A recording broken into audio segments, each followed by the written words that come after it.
Hey, everybody, got a great interview today with a founder who created a new dating app. It's kind of like Tinder meets TikTok. Instead of building a profile and swiping left and right, you make videos. And if you love this podcast, of course, please share it with your friends. We're always trying to get the knowledge in this podcast from the guests into your brain, and you can help by sharing it with your friends so that they get smarter and they do better in their lives. That's really why we're doing this podcast, is to learn how to be entrepreneurial, to learn how to be great angel investors and venture capitalists. And before we get started with our interview with Kim Kaplan, a couple of your questions. Stick with us. This Week in Startups is brought to you by Rippling. Rippling helps thousands of fast-growing startups automate their HR and IT, from their team's payroll and benefits to devices and apps. See how at rippling.com/twist. Vanta. Compliance and security shouldn't be a deal breaker for startups to win new business. Vanta makes it easy for companies to get a SOC 2 report fast. Twist listeners can get $1,000 off for a limited time at vanta.com/twist. And OurCrowd. OurCrowd helps you invest early in pre-IPO companies alongside professional VCs. If you're interested in investing, you can join OurCrowd for free at OurCrowd.com/twist. Okay, here's our first question. Aside from PR Newswire or DIY, do-it-yourself PR methods, how else can a company with over $1 million in revenue let people in venture capital know about us? We are too busy working on our Department of Defense and Air Force contracts, very impressive, and don't have proper time to do fundraising dog and pony shows with potential investors. Do-it-yourself PR has worked well for us during the pandemic, and the name of our company is MSB.ai. Okay, the first thing you want to do is find a podcast that is listened to by a ton of venture capitalists, and then somehow figure out how to embed your promotion for your startup, MSB.ai, into like a user question or something like that. Oh wait, you just did that. So checkbox there. Well played. Number two, one of the things that great companies do is celebrate their wins. And you can see celebrating your wins in a lot of different ways. The easiest way is you write a blog post. We're thrilled to announce that we've hit $1 million in ARR. Might seem crass, might seem a little bit show-offy. It's not. It's just taking a victory lap, taking a milestone, and saying, hey, we hit $1 million in revenue. Another thing you can do is be active on social media. This takes time, so you don't get a free ride. I'm going to give you some things that are efficient, like a blog post, which takes you half an hour to write. You don't need to make it War and Peace. We're talking about 500 words or less is the ideal blog post. 3, 4, 5 paragraphs. You get to that 5th paragraph, you're done. That means you should start another blog post. So short, tight blog posts that you celebrate your victories. Then you cross-post those to LinkedIn. Now, if you want to get really fancy, I would look at your online activity on Twitter, and, on LinkedIn. I think those are the two main social networks that'll work really well for you. And then ask yourself, are we taking credit for all the great work we're doing on a regular basis? I'm trying to get my team to take credit for our work more often. And so we're doing something called podcast notes, basically. After the podcast, we write all the things you're going to learn in every episode, and we started sharing those. Why? Because we want to take credit for all that knowledge. The knowledge is all there in the podcast, but we didn't take credit for it. Now we're cross-posting our pod notes on my personal blog, thisweekinstartups.com, the podcast's website, LinkedIn, and Medium. So we're doing super posting, is what I call it internally, super distribution. So start thinking about a super distribution strategy. Now, here's where it gets interesting. You could start following venture capitalists and start following associates on your Twitter handle. When you follow somebody, you get the reciprocation effect. Then you can start, as the founders, replying to other venture capitalists on Twitter. Twitter equals venture capital. That's kind of like the cafeteria for venture capitalists and entrepreneurs, isn't it? So just go spend your time there. And then there's a new one, Clubhouse. So you, as the founders, could do a weekly talk or every 2 weeks a talk on military contractors and military startups. Then you bring other people to your military startups Clubhouse or a podcast like this one. And now you're starting to get the idea. This is under an umbrella called content marketing. In other words, make great content that talks about issues around your industry, but don't just slap people with ads, because those don't work, right? So here I am. I'm an angel investor, venture capitalist. I run an accelerator. I do this podcast for 11 years. Most of the people we wind up investing in tell us, oh yeah, no, I've watched the podcast for 5 years, 10 years. I started watching it in high school. I watched it through college, through graduate school, and now I'm starting a company. And then I'm like, oh boy, I feel old. I've been at this for a while. But great question. Content marketing is your friend. Long story short, and interacting in the cafeteria being Clubhouse and Twitter. There is one little tiny thing that I've seen people do. If you want to do this high level, really complex stuff, you can figure out who all the venture capitalists are on Facebook or LinkedIn and Twitter, and then start running ads against them. So when they do searches, you've kind of narrow targeted them. It's a little complex to do that. You have to know their Facebook IDs. You have to know, they're interested in that topic, but you could do ads about your content, right? So when you have that content marketing post, how we hit $1 million or how to sell into the Air Force, whatever blog post you're doing, you could put a little marketing spend behind those, but only against the audience of technologists, journalists, and venture capitalists. And then you're kind of priming the pump, aren't you? Oh God, I thought of another one. Monthly updates to investors. You already send those. Hopefully, if you're doing a good job, start monthly update to non-investors. And then every investor you meet with, you put them on your non-investor updates. Those updates could be a little more abridged. You don't have to give them everything, but just some top level. And you write a different salutation at the beginning. Hey, investors who we've met with but haven't yet invested in our company, here's our monthly update. If you don't want to get these anymore, feel free to let me know. I'll unsubscribe you. Or even better, put the unsubscribe link at the bottom. Here's a great question from Jacob. Jacob asks me, as a new investor, what key metrics would you look at in these 3 different types of startups? Consumer subscriptions, marketplaces, and B2B SaaS. Great question. Let's start with consumer subscriptions. This would be Netflix, Spotify, Calm.com, their competitor Headspace. Not sure if they're still in business. Steezy for dance, Brilliant.org for math and science, Tonebase for music, Musician for musicians. You get the idea. These consumer subscription startups are incredibly powerful because when you have a subscription product, every year you start off with 50, 60, 70% of the number of subscribers you had last year. And in some cases like Netflix or Spotify, it might even be more. Those are great businesses. And as I alluded to, the churn rate is going to be higher on these businesses because they're not very expensive, right? $5 a month, $10 a month. And people will try stuff, so they'll be sampling. What you really want to look at is, of the top users, how many of them turn over? So of the people who use the product the most, the ideal customer profile, how many of those turn over? And having that dialogue with the founder. Okay, tell me about people who use Calm every week. Okay, so of the people who've used it 40 times in a year, what's their resubscribe, unsubscribe like? Because now you found the true audience. That's what I like to look at. And of course, you could ask them about what is your customer acquisition cost, which channels are working, etc. And how much are you spending every month on marketing is a pretty good tell. The companies that are really surging are probably spending half of their monthly spend on advertising and customer acquisition, maybe 2/3. In other words, the staffing cost might be 1 out of every $3, and the marketing might be 2 out of every $3, which kind of makes sense when you're thinking about it. Because if you can find customers for $50 for a $100 a year product, you shouldn't stop spending. You should just keep spending until it stops working, right? And if it doesn't stop working, keep spending because you have growth. So those are the ones I think about in consumer subscription. Now, if they have figured it out and they are spending a lot of money, it might be less of an investment opportunity. If they haven't figured out how to spend money to get customers, that means the valuation might be much lower because you're taking on the risk as an investor of investing in them before they figure out growth. So you could probably invest in 3 companies that haven't figured out growth for the price of a company that has figured out growth, and the risk profile will be radically different. So you can have a blend of those in your portfolio. Just like if you were betting on stocks, you might want the blue chip ones, you might want some speculative ones, and maybe some in between, right? So you're diversified. For marketplaces, you really want to look at how often the transactions are occurring. For something like Uber, Uber Eats, DoorDash, hopefully people are using those services multiple times a day, multiple times a week, because they're low cost per transaction, but you make up for it with the frequency, right? So people who order from Postmates or Uber Eats or DoorDash 4 nights a week, 7 days a week, because they order lunch sometimes and dinner sometimes. Those are really amazing things to look for. It's the frequency of those transactions. Then you look at the take rate. How much do they get out of it? What is the average dollar amount they get? Some marketplaces are going to have high ticket prices, like Airbnb. Right? You're going to get 3 nights on average at $400 a night, $300 a night, whatever it is. It's going to be $1,000. They get 5% on either side. So they're making a lot more than a Lyft line or an Uber pool,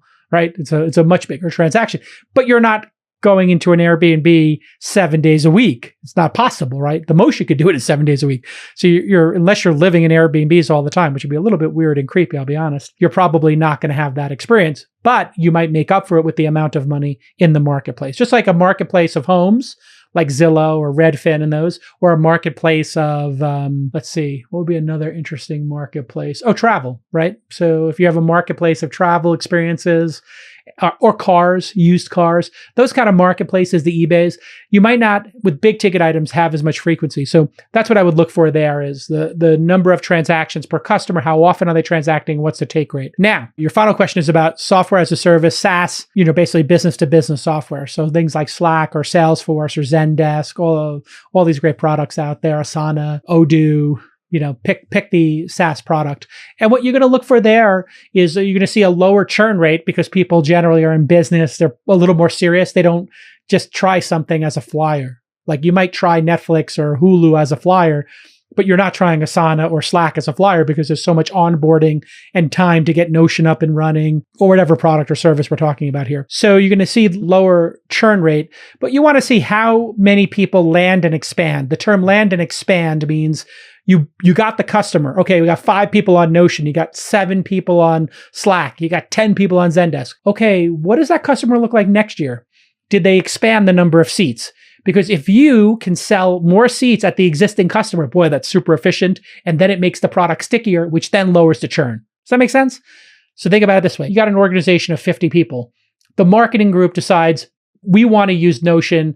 We're going to use it to put all our documents. We're going to stop using Google Docs as an example and put it all on Notion, have more of a wiki-like experience where everybody can see everybody's documents, everybody can see everybody's changes, as opposed to them being hidden in individual silos. Then the marketing department's talking to sales, and sales says, you know what? We want to put 3 people from the sales department on here to track stuff. Oh, and then the legal department says, oh, you know what? We have to review your contracts. We want to use it too, so give us 2 more seats. That's what you're looking for in SaaS, right? It's expanding. It's expanding. They land and they expand. Okay, so what I just described, there's a fancy word for it in the industry. It's called net dollar retention. And basically what that's a measure of is how much revenue did you retain, did you keep from last year? And that takes into account people who upgraded, people who downgraded. We went to 10 seats from 5, or we went to 2 from 5, upgrade, downgrade, and how many people left. We don't want our 5 seats. We found a better solution. We're going to do something else. That calculation of net dollar retention is how a lot of the sophisticated SaaS investors will look at it. They want to know, are you keeping these dollars? And here's the amazing thing. If you are in fact landing, expanding, you might never need to get another customer. If you, for some reason, got IBM and Disney, and Microsoft as a customer for your product, and then they keep expanding and expanding. Those are giant companies, tens of thousands, hundreds of thousands of employees all over the world. If you just keep servicing them and they love your product, they'll just keep cutting you more and more checks for more and more money. Or if you launch another adjacent product, let's say Slack were to add email, or let's say, Zendesk were to add sales. I think they did add some sales stuff. Actually, that's what's happening in the industry. Everybody's kind of adding software so that when they do have a company locked in, they can sell them the next product adjacent to it. And I think all SaaS software is kind of coming together. Odoo, which has sponsored this program a number of times, kind of is doing that. That's kind of their strategy. They have every piece of software, whether it's accounting or sales or help desk, in one product so you can control your SaaS bills. Not as a commercial for them, but just in general, that's a trend we're seeing in SaaS. Okay, let's move on to our interview. Let's face it, this new world of remote work is here to stay. We all know that, and so are all of the HR and IT headaches that come with it.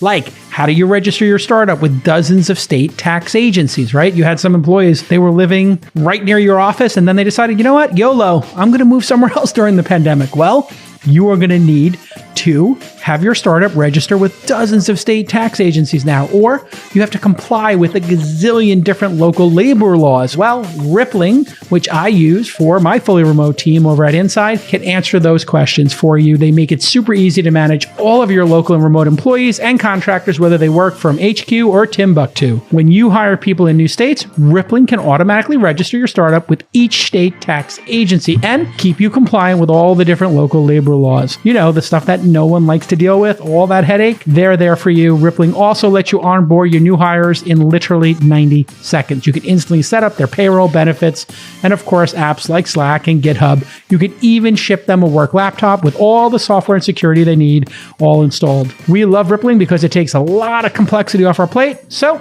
the team can focus on important stuff like creating great newsletters, which is what they do over there. And now, thanks to Rippling's new PEO option, your employees can likely access better Fortune 500 level benefits for less than other platforms. So if you're looking for an easier way to run your startup remotely or just a better way to manage your HR and IT, visit rippling.com/twist. That's Rippling, RIPPLING.com/twist. Next up on the program, Kimberly Kaplan is here. She is the CEO and co-founder of The Snack App, which you can go see at thesnackapp.com. And you may have heard of the company that she used to work at. It was called Plenty of Fish, an online dating platform, which existed for about a decade before Match.com bought it for $500 million in 2015. And she started as the VP of Marketing and Advertising, was the third person at the company before going on to become the VP of Product Management, Revenue Optimization, Marketing, and the daily active users there grew under her tenure from 1 million to over 4 million, and the annual run rate in terms of revenue grew from 10 million to over 100 million, as founders are apt to do, or I should say lieutenants at companies are apt to do. They go on to become the generals of their own army. And welcome to the program, Kimberly, and maybe you could tell us a little bit about what you're doing with the Snack App after your great success with Plenty of Fish. Thanks, Jason. It's great to be here. Yeah. You're right. Lieutenants do like to go and start something new and do their own thing. So I have started a new dating app. It's an industry that I have over a decade of experience in, something that I know really well. And one day I was scrolling through TikTok and I saw this woman's video, and she was pointing and it was saying, "What's your name? What's your sign? What's your age? Where are you from?" And I had this aha moment and realized she's trying to use TikTok to date. And I clicked on that song and I saw that there's over 130,000 videos that had been created to that song, and most people were trying to use it to date. And then she had the hashtag single on her kind of description of the video. And when I looked at the hashtag single, there's over 13 billion views of that hashtag. And that's when I realized there's this opportunity for a video first dating app like TikTok, and that's when Snack was born. Got it. And so if we were to think about the product, instead of on Tinder swiping left and right on photos, here somebody makes a creative video in the stories format, which I think the TikTok format is basically an extension of the stories format, that instead of swiping left and right, you swipe up and down. But it's exclusively, the app is exclusively for dating, not for dance moves, not for funny videos, not for marketing like TikTok is. Well, you can dance if you want to. Yeah. That's showing yourself off in the way you want to show yourself off. But yes, it is meant for dating. So I'm always interested in the dynamic of who courts who on these apps, because you and I have spoken before. And this seems to be a very interesting turn of events. We had the dating apps were run by men, Plenty of Fish and everything else before it, were run by men, but women were obviously 50% of the driving force in these apps, or I don't even know, maybe more. I'm not sure what the dynamics are or if it's different by app. So what is the dynamic in your app versus other dating apps? Because it seems like some are led by the person who led, female-led versus male-led, double opt-in. Explain to us who are neophytes and didn't grow up in the online dating genre, which was before my time. In my time, they had something called video dating. So you would go to a... Is that a VHS? Well, yeah.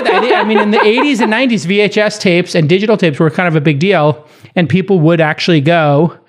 I mean, then it became chat rooms. But yeah, I remember when I was just in the late 80s and early 90s going to college, video dating was a thing. I was too young for it, and I was in college, so there's no need for it. But yeah, it was, you would go and they'd say, here are 20 tapes. And when you see a tape where they interview somebody, pick the ones you like and we'll set you up on a date.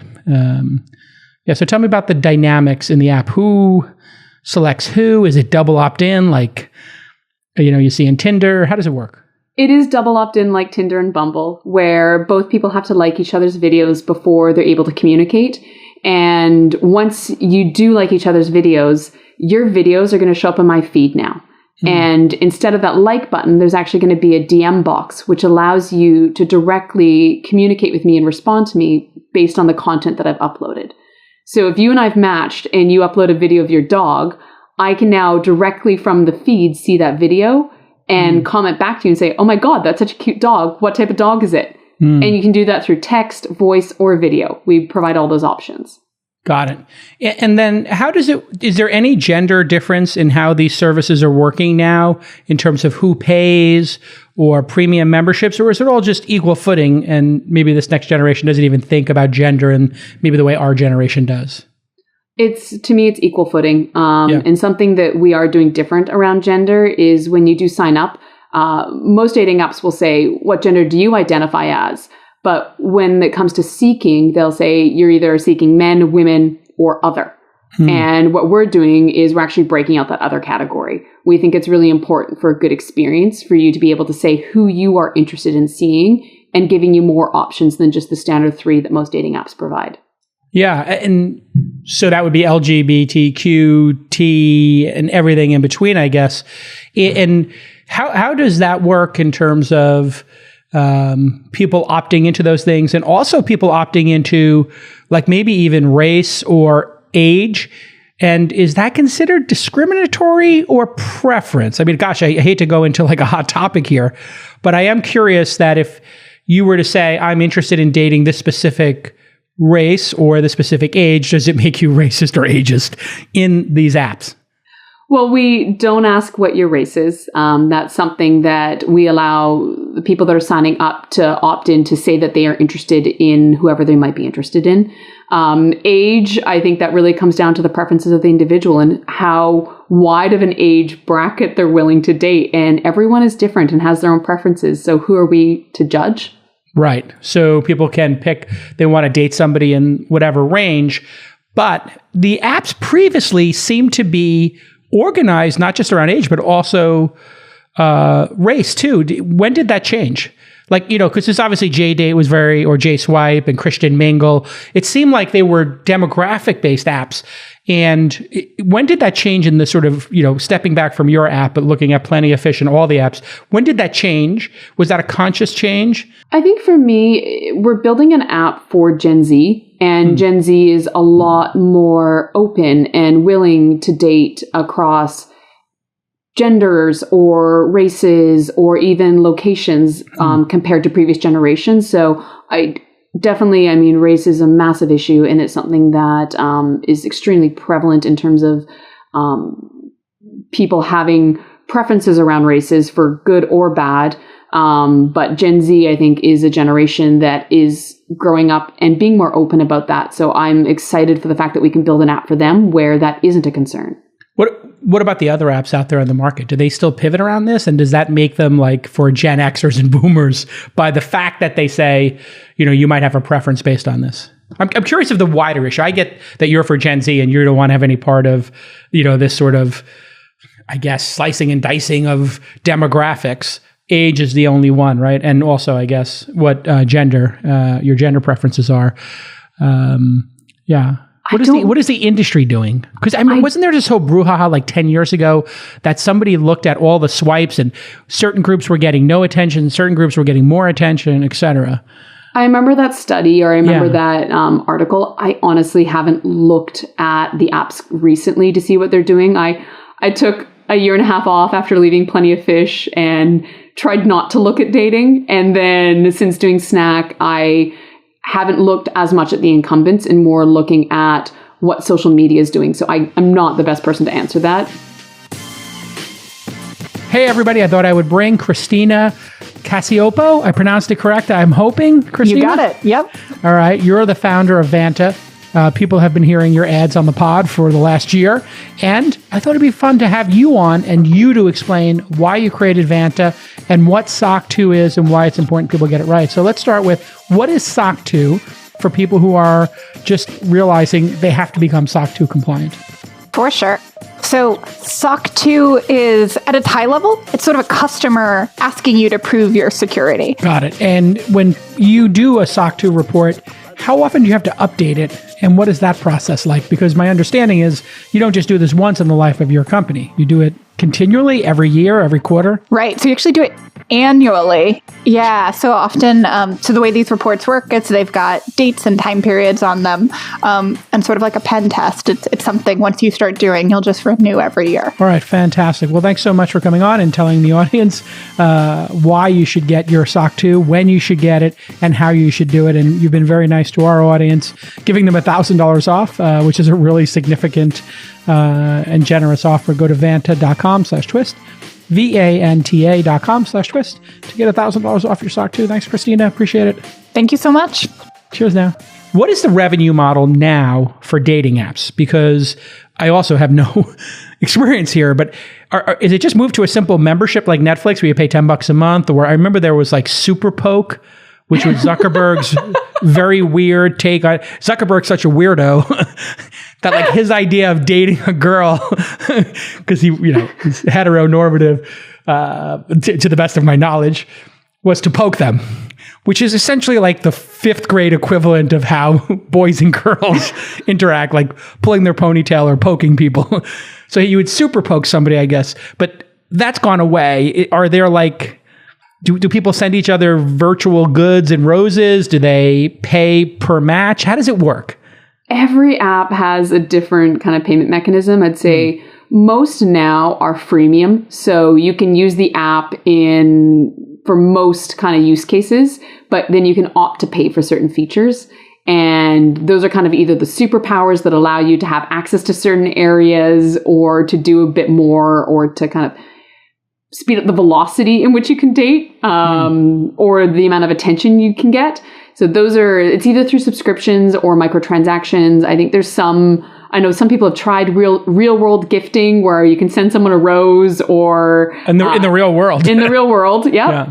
That exists. Yeah, I'm trying to think if that would be creepy or not. I guess you would have to get opt-in from that because it would be sent to somebody's house. So I think you would... Or your digital rose too, yeah. It can be digital. There's definitely a lot of digital gifts now. But every country and every I think society has different ideas of what's normal now. So if you think about in Japan or in Asia, that they have different acceptance levels in terms of virtual gifting versus North America.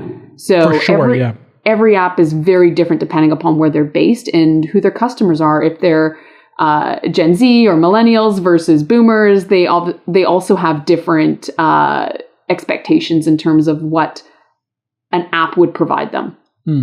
There is this 800-pound gorilla in the market called Match, which is public, and you helped build this juggernaut by selling them Plenty of Fish. Yep. What is their dominance in the space? They have Tinder. Obviously, they incubated that from the IAC accelerator. They have Match.com, OkCupid, Hinge, Pairs, Plenty of Fish, Our Time, Meetic. Is that another one that they own? So that's 1, 2, 3, 4, 5, 6, 7, 8 dating apps in one company. And if you look at the numbers, Tinder 7 or 8 million people, Plenty of Fish 4 million people, Match 2 million, OkCupid 1.7, 2 million, Grindr 1.6. You put it all together, are they like 80% of the market right now? And how does that affect your ability for new entrants like yours to come into the market? They definitely have a stronghold on the market. I think Bumble is a great kind of addition to say, okay, there's an alternative in terms of a company that you'd want to potentially date through. But Match has done a phenomenal job at working with different companies, acquiring different companies. Tinder's obviously a massive success. But they really are able... When you say there's 4 million people on one and 7 million the other, there is crossover. So they're not 4 million unique people on Plenty of Fish that are different to the 7 million that are Tinder. There is an overlap that exists. Most people use 2 or 3 or 1 or 2? Between 2 and 3. Got it. And Bumble went public and became worth $7 billion. I'm not sure what their revenue is, but that has changed the game, correct? I think. In what regard? Just in terms of the ability for you to then go start a company and people thinking Match's dominance in this space does not mean the game is over. Because I know when I was looking at dating apps over the last couple of years, and we had one called Flutter that was going to be the Snapchat of dating. They were apparently way too early, and it didn't work out. But it was a very similar vision. It was pre-TikTok, so it didn't have that same device, but it was definitely video first. And then I looked at Coffee Meets Bagel and a bunch of these different apps 5 or 10 years ago. But at that time, all venture capitalists said, "Listen, it's a fool's errand to go after this space because of Match's dominance." So I guess that's what I'm sort of getting towards is, has it been easier for you to raise money because of Bumble being able to prove that another large competitor can exist in the match world? You know what's interesting is I raised my initial round in September, and it was really hard. And it was because there was a lot of resistance to dating. There's been a lot of, I think, funds and VCs and angels that have tried to invest in this space and haven't seen success. So I absolutely agree that it's a lot easier now, even 6 months later, to raise capital post the Bumble IPO than it was 6 months ago. And I think they have made it clear that there's another player in the space and that Match doesn't have to dominate forever. And every 8 to 10 years, there's a new dating app that kind of enters into the space. And Tinder's now 9 years old. So it is that right time for that next dating app to come in and usurp them. And I fundamentally believe that that's what Snack is doing with a video-first approach. And it's going to be really hard for the incumbents to take a Tinder or Bumble. And yeah, they can add video in as a feature, but they can't fundamentally change the product to be video first. Mm-hmm. And if you give people the choice between video and image is so much easier. So they're going to opt to do image. Yeah. And if you look at the age demographics of Tinder and Bumble, they've aged up significantly over the last number of years. And that demographic just isn't as comfortable with video. So that's why I believe that there is going to be a new player that comes into the market. And this is a kind of crazy, heady question, but do you think these apps make it so easy to date, or they take the friction out of it? It's sort of the Uberification of meeting people because it's on demand, right? Anywhere you go in the world, anytime, you can pop open an app and find people who are like-minded. Do you think this is changing what people's expectations are in long-term relationships? And I was at a dinner party with, Gen Xers, as it were. And there seemed to be this thinking that we were the last generation that maybe would be part of this nuclear family marrying thing, and that we were seeing less and less of the millennials before us and even Gen Zs even having this interest in getting married and having a nuclear family. And I'm curious if you think it's cause correlation with these platforms in any way. I think Tinder and Bumble made it a lot easier to date because it was so easy to sign up. You linked your Facebook account and immediately you had a profile, or you uploaded one image and immediately you had a profile. And all you had to do was swipe back and forth and you would have someone that was interested in you. So I think in some ways there's almost a shift away from that now, and that people don't like the ease in which it is to create a profile. And we're seeing that with what we're doing on Snack is there's a barrier to entry because you have to upload a video. And a video is harder to create than just picking a random image that you might have on your phone. So you have to have a higher intent in order to come onto the platform because you're putting that extra effort in. And that weeds out all those like looky-loos. It's very interesting because I think Tinder and even Plenty of Fish, I think, were known for being very easy, friction-free, right? You could start meeting people. Plenty of Fish wasn't.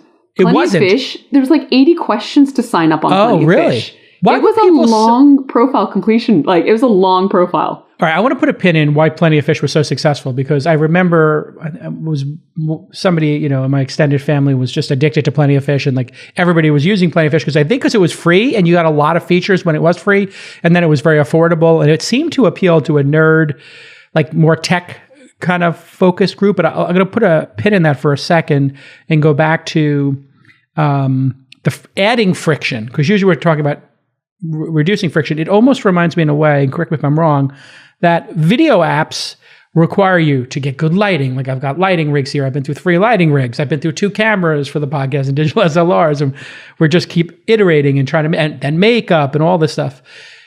Whereas Clubhouse, just said, you know what, we won't put you on video. In fact, there is no way to accidentally turn your camera on. So feel free, if you're in the hot tub or laying in bed, to use Clubhouse. There is no way with this app you can make a mistake and turn your camera on like you can with Zoom. I assume many people are doing their staff meetings in Zoom and like while they're laying in bed with their camera off or on the floor curled up in a ball. So I don't know what your staff are doing, but mine aren't they're doing broken. that. Everybody's broken. No, it's kind of like this. There's this kind of like how it started, how it's going, and it shows like it's so funny. It's like people like really properly in front of their rig and ready for their staff meeting and work meeting, and then the next one is just people like laying on the floor by their fireplace, sprawled out with a comforter and a mug of hot cocoa and in a onesie, with their laptop on the floor. But there is something about removing stuff, but you're adding stuff to slow it down. So that means the only people who are going to be able to use the app are going to be people who have made a video. Yeah. Therefore, that takes a lot more work. You got to be camera ready. I think how we view camera ready and how Gen Z views camera ready is different. Part of TikTok is you actually get to see a more authentic and real version of people and who they are and like unapologetically like take it or leave it. And I think that wait, TikTok's unpolished? I thought it was like the ultimate polish. I guess it depends on the particular video. It depends where the algorithms put you. So you might be seeing polished people, but I'm seeing a mixture. And I guess I do see a mixture. Yeah, you're right. Yeah. And I think there's something that lends itself really well to dating and saying like, this is who I am and being authentic and real and not catfishing people, which is also harder with video. And right. Yeah. Video is an anecdote to catfishing. Is catfishing a big thing on Plenty of Fish? Oh, yeah. So what is the psychology of this catfishing? Like who are the people catfishing people and what is their motivation? To just humiliate them or to F with them and screw with them? I mean, it seems so deranged to catfish people. There's lighthearted catfishing. Like I joke that like my bio picture that I share around is from 7 years ago and I haven't had an updated bio picture. So yeah, I am presenting myself as being someone who's younger. And that in and of itself could be considered catfishing. So it's people presenting themselves in a way that might be an older image. But I thought catfishing was a whole different persona. But if I was born in 1950 and I was using my 26-year-old 1976 photo in 2021, I would be catfishing people. You're luring someone in with a false pretense, essentially. Thus the catfishing. I now get it. But with video, it's harder to catfish, but also you can kind of show off your more real, authentic version of who you are. And I think that's really valuable for dating because if you meet and you've catfished someone, they're going to eventually find out. Whereas with video, when you show off who you are, great, like they can take it or leave it and choose to go on a date with you or choose to meet you and have that connection or not. Do you ever wish you invested early in some of the best performing IPOs of 2019 and 2020? Well, OurCrowd investors did invest early in many of those awesome IPOs. With OurCrowd, accredited investors can invest directly and easily in startups early, before they IPO and before they get bought. OurCrowd investors have benefited from companies IPOing like Beyond Meat and Lemonade. Both have seen big returns since going public. And some of the companies have been acquired by buyers like Intel, Nike, Microsoft, and Oracle, and even Uber. Yum, yum. The investment professionals at OurCrowd have already invested hundreds of millions of dollars in over 200 companies with dozens of exits. You can join OurCrowd's investment in Nexa 3D. This is a 3D manufacturing innovator that's shaping the future of a projected $150 billion market. According to the deal memo, Nexa 3D's best-in-class solutions give customers a productivity advantage of 20 times their competitors at up to 85% lower cost. You can get in early on Nexa 3D and other unique opportunities at ourcrowd.com/twist. I recently wet my beak on a small bet in Cyabra, a company that uses AI to uncover disinformation and expose fake news on social media. The OurCrowd account is free. Just go to ourcrowd.com/twist. That's right, ourcrowd.com/twist. Tell me about what were the main lessons at Plenty of Fish and which of those lessons became valid so far in your new journey with Snack, and which ones you said, you know what, those are actually outdated? Because you must be figuring this out in real time. What worked 20 years ago, 10 years ago, 5 years ago, and today, and what will work in 5 or 10 years are going to be radically different things. So tell us what feels like timeless advice or timeless lessons learned versus the more ephemeral ones or ones that you've retired.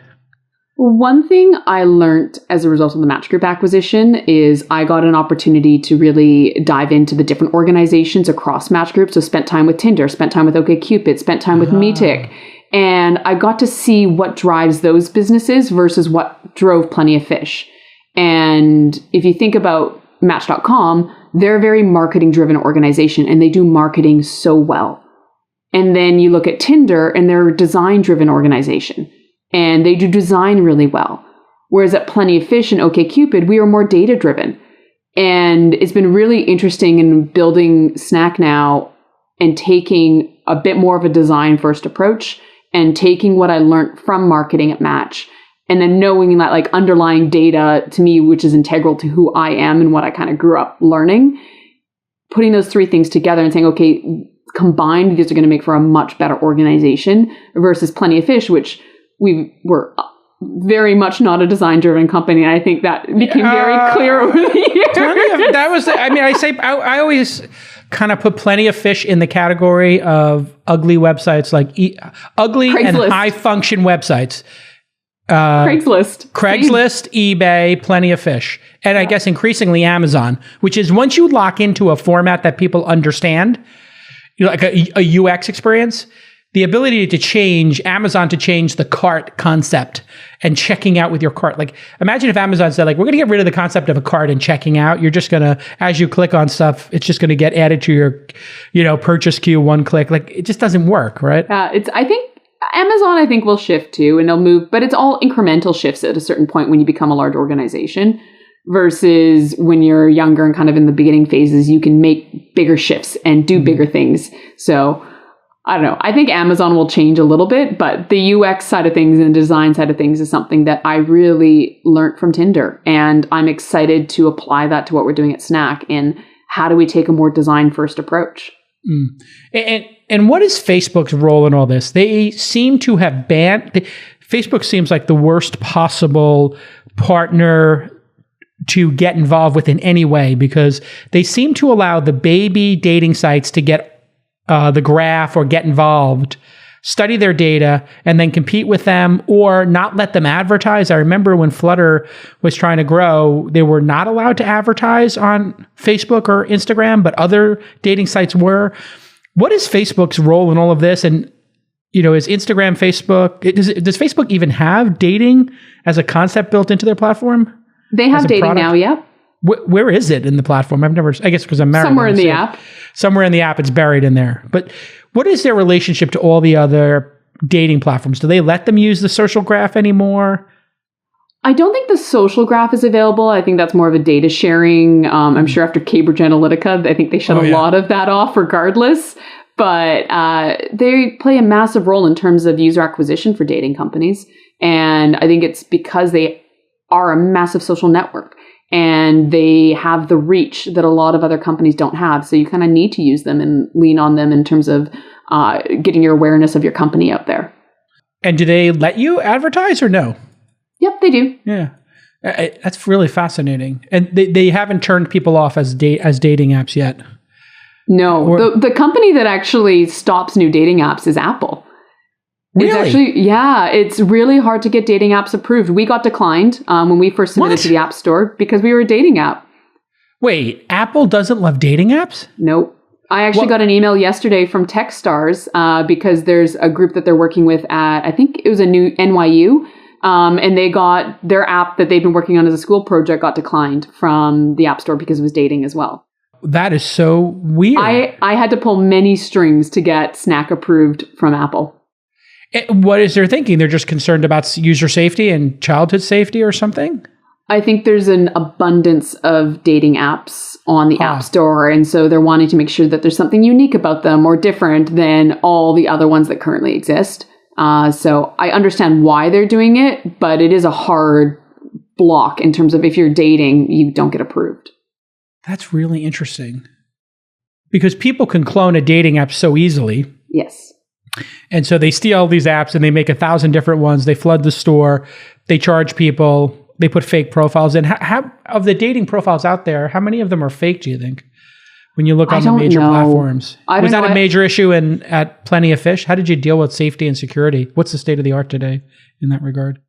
I don't know at Plenty of Fish anymore. I mean, I haven't been there for over 2 years. But with Snack, what we're doing is two-factor authentication for exactly that reason, that you either have to sign up with your phone number or your Apple ID. And it's that we can ensure that each person is assigned to a particular device or to a particular phone number, because that's really important, not only for safety and security, but ensuring that you don't have fake profiles, that you don't have account takeovers as well, which is a big issue, and that someone gets your password from whatever account that you may have forgotten about, and all of a sudden they have access to your dating profile. So it's something that I think more and more platforms are moving towards that direction. So we just started there.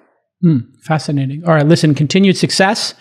Congratulations on going from a lieutenant now to the general and running your own ship. You're the captain now. So it all begins and ends. Everything. I'll get my hat ready. Yeah. No, I see. You see the Tom Hanks movie where he's the captain of a big oil tank or a shipping container, and then the guy comes on board and the Somali pirate's taken and he says, "I'm the captain now." What's the biggest difference between being the lieutenant and being the captain? Any adjustment you've had to make? To be honest, not a lot, because as soon as we got acquired by Match, Marcus left the next day. Yeah. So there really was this period of time where, I don't know, I felt like Plenty of Fish was always my baby. So I always kind of treated it as if it was my own startup. And so the way I felt and the way I acted, I don't think is that much different from the way that I'm doing things today. Other than I have a lot more experience and I've been through the stage before and I love it. I love building again. I was talking with Marcus recently and just said, like, I remember the old days when we used to just sit around in an office and drink wine out of blue glasses in the middle of the day because there's only 6 of us. And I feel like I'm back in those moments, and it was so exciting and so much fun. And I really want to make sure I relish this time because I know it doesn't last forever. Yeah, the product market fit, building product moment, we have under 30 employees is just so special. And when you get past 30 employees, now all of a sudden, like, your whole life is managing people who work at your company who you didn't hire, who maybe you wouldn't have hired, or it's just hard to maintain a standard or a culture, past, I don't know what the exact number is, but for me, it was always 30. 30 is exactly the same at Plenty. It was 30, 60, and then we reached 100. And those, I think, were different milestones that there was a shift in the organization. Yeah, you don't know everybody in the organization. Somebody comes up to you in the elevator and it's like, "Hey, I work for you." And you're like, "Oh, what do you do?" And they're like, "Oh, I did this new feature. You didn't know? I sent you 5 emails." And you're like... And it's just layers of management and different processes you have to introduce to help create efficiencies. So I think it's just the growth and how quickly you grow. If you go from 10 to 30 in a couple of months, that's very different than if you do kind of a slow incremental gains in terms of employees and people in the company. All right, listen, continued success. And thanks, Jason. We'll be watching. Everybody should go to their app store and search for Snack App. I guess that's the best way to look for it. Snack App. Yeah, Snack App. What is there something behind the name? I actually reached out to GenZ, a group of Gen Z individuals, to help me come up with a name. And I didn't realize it at the time either, which makes me feel really old, even though I'm not. That snack is like, oh, like he's a snack or she's a snack. And tasty, it's kind of cute. Yeah. Yeah. Like, oh, isn't he cute? And isn't she cute? And as soon as and as soon as it kind of came to us, it was like, wow, like that's really smart and interesting. And then same thing with our logo. We reached out and we kind of crowdsourced our logo, and we now have this heart pretzel logo that we got from another, a Gen Z individual. So we're trying to include Gen Z as much as possible in how we're building the app and what we're doing, because I feel like they understand this space and who they are way better than I ever will. I know dating, but they know their demographic better than I do. Is there, as we wrap here, number one, I just love that. I love the pretzel logo. It's so cute. I know. A little salty. I love those pretzels with a little mustard on them, warm, Madison Square Garden. Oh man, so good. Or a street vendor, around the garden as you get out. Pretzels are just good all around. It doesn't matter where you get them from. I know. There's this really great German beer hall that makes fresh pretzels, and they have maple butter and cheese they put on the side of them in addition to the 6 types of mustards they have. Well, now you're coming after the Canadian and me with the maple. The maple butter? Oh, so good. You should, I found a little donut shop when I was in Toronto. It's called Tim Hortons or something. Oh, yeah, just a little one. This little one is a boutique one, and they had these great maple donuts. Seems like everything's got maple in it. They're like, would you like some maple with your eggs or in your coffee? As we wrap here, is there something about them? Is there some discovery about how millennials date that you can educate us on? Or how Gen Z dates? I'm sorry, Gen Z. Yes, forget about millennials. Who cares about them? They're so okay, boomers. It's basically if you're a millennial or above, you're just okay boomer now. And unfortunately, yeah, just people are like okay boomer. I'm like I'm Gen X. They're like you're over 30. It's all the same now. But Gen Z, tell me about Gen Z. What I really learned about how they're dating is they're currently using Tinder and Bumble because they feel like there's no better option. But as soon as they match, they jump off and move to Snap or Instagram. And the reason they're doing that is that like covert flirtation, and that they can comment on someone's videos or post something that they hope will result in them engaging in return. And that really is what led us to build Snack the way we built it, where your content, once we match, continues to show up for me. So it's not that static dating profile that you upload your 5 images and you write your paragraph about yourself and you never touch it again. Snack is meant to be more dynamic, where you're continually updating it with what's going on in your life and giving your matches an opportunity to comment in return. So that dog video that you're posting, I can respond directly and be like, oh my God, that's a cute dog. I don't have to jump off to another app to have that kind of slower kind of flirtation that is more natural. Right. Because it's very explicit in a dating app. We're here to date. We're here to date. Now you've added a level of pressure, which is why people will move it over to a social app where they can be like, oh yeah, you do yoga? Oh, very cool. I do yoga. This is direct correlation with my friends when they get divorced. Their Instagram game goes through the roof. I'm like, bruh, you do yoga? And you have a 6-pack? What happened? Like you used to be fat and like eat burgers with me, and that's exactly the insight we got. Is that people are using these platforms to date because it just feels more natural to show themselves off in a way that's not like you match on Tinder, and Tinder did a phenomenal job of creating that celebration and excitement behind a match. Yes. But then you're thrown off into a different screen and a different UX and be like, okay, go figure out what to say to each other. Go chat now, and like awkward. Yeah, and it's like your 2 friends invite you to dinner, and they're just like, okay, you are the 2 single people here. Talk to each other, and the 8 other people like.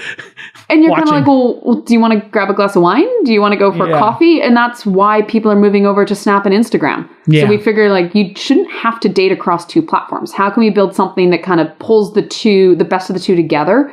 And that is why we kind of built Snack the way we did.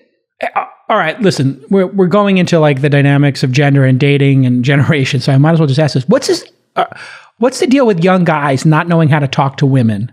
Like incels and these weird dudes who kind of seem to be super awkward asking girls on dates. And it just seems really weird to me.